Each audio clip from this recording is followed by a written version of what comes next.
What's going on, YouTube? JT's Reborn here, and welcome back to another edition of my DC comic book review. Sorry, I'm a little late on this one. I'm actually late on pretty much every comic book review, but like the past week, I was pretty sick. I did post two videos yesterday. There was the DC Comics August solicitations discussion video, and another MonsterVerse related video if you're interested in that. But yeah, let's go ahead and talk about Shadow Warzone #1. This is kind of like a spin-off of the Shadow Wars event. I've been trying to get these videos out pretty quickly, but with this one, you honestly could skip it in terms of the whole Shadow War event. It really doesn't do much to like push the narrative forward like at all. In fact, the only one that felt like it really kind of tied into the story was the Black Canary and Angel Breaker, because Angel Breaker is a character who's just showing up for this thing, and like there's kind of some mystery. You get a little bit hints of what her weapons and powers can do. Ghostmaker and Clown Hunter, I mean, if you're interested in that, that's there. The most pointless story of all is this Harley Quinn storyline, which I don't even think really needed to be there at all, because why is Harley Quinn in Shadow War? She doesn't need to be here. This is all assassins and stuff like that. It's unnecessary. It really is unnecessary to have her in here. Then there's kind of like this flashback story with Talia al Ghul, and she's written like a Disney princess, which was a little bit jarring at first. But let's go ahead and talk about it. Like, I don't think this is a great storyline overall, all things considered. But yeah, so like I said, issue opens up. Barbara's doing her thing. She's on comms with Black Canary. I guess Harley's out there doing her stuff. Clown Hunter and Ghostmaker. Talia's got her thing going on. Dinah talks about how she needed to bring Slade in for what he's done. And then she comes toe-to-toe with Angel Breaker, who is like quite distracting in the battlefield, as you can see with that particular outfit. Yeah, like I wonder what people are going to be staring at in that thing. So yeah, this first story was written by Joshua Williamson. And like I said, there's some history between these two characters. We don't fully get into it. They have a little bit of a confrontation. Angel Breaker pretty much has to walk away at the end, and Dinah needs a lift. So that'll be continued in Shadow War Omega. So that's the first storyline. Otto Schmidt did the art, which is always a plus. I think he does really well with his particular art style. And then Williamson was on the writing. That one I was most interested in of all of them. But, I mean, overall consensus, it's not really amazing or anything like that. It's just kind of like a little side plot. Then this other one we have is Talia al Ghul and Inner Demon. That's written by Nadia Shamus with art by Sweeney Boo. This one has Talia al Ghul written literally like a Disney princess. I want more. I want to do this. I want adventure in the Great Wide Somewhere. I felt like she was going to break out in song. Like, she has a friend named Amal, who we don't really like learn much about. Like, she's like Talia's bodyguard, and Talia's like, I hate how my daddy always keeps me like confined to this stuff. I really want to do this. And then I'm like, like I said, it felt like a Disney princess. Like, this literally feels straight out of like and like some of this bit here like feels right out of Pocahontas. Like, Pocahontas, don't do that jump or whatever, and Talia does this jump, and then she like gets kind of hurt, I guess, and then her friend's kind of sent off. Talia goes to meet her grandmother. We come to find out that as a baby she was bathed in the Lazarus pit, and there's a reason why they're called Al Ghul. It's not just a catchy name, it was a promise. So yeah, she can see some of the demon within her, which Damien's been kind of noticing too. So they're really setting up this whole Lazarus demon connection with the Al Ghul family. So that's kind of interesting. We get a one between her and Mother Soul. But I'm not sure how I feel about Talia's writing here. Just being, you know, kind of Disney princessy.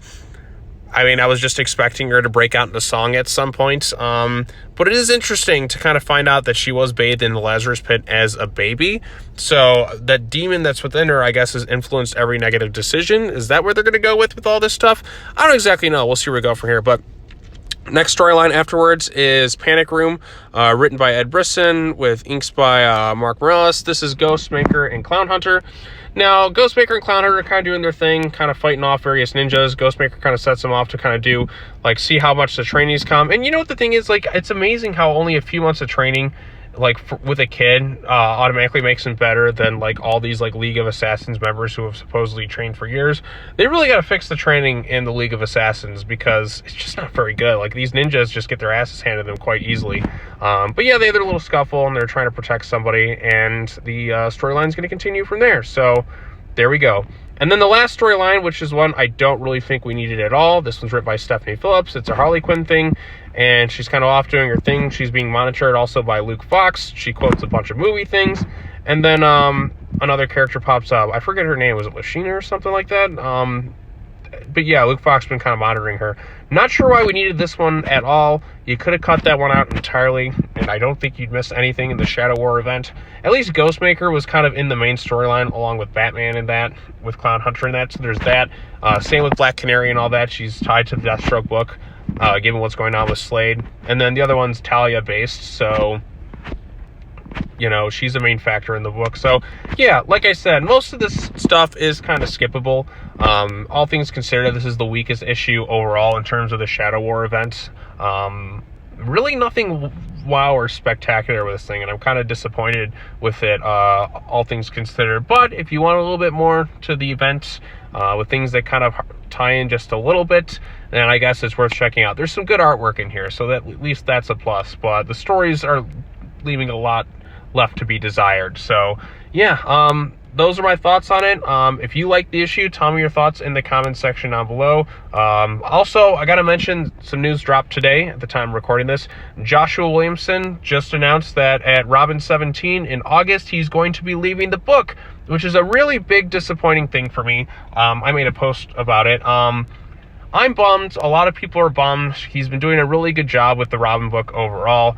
I don't know who's going to take over, but literally everybody who's a fan of the character Damien's already fearful, because every time a new writer comes in, they immediately go back to the regressing and just forget everything that came before it.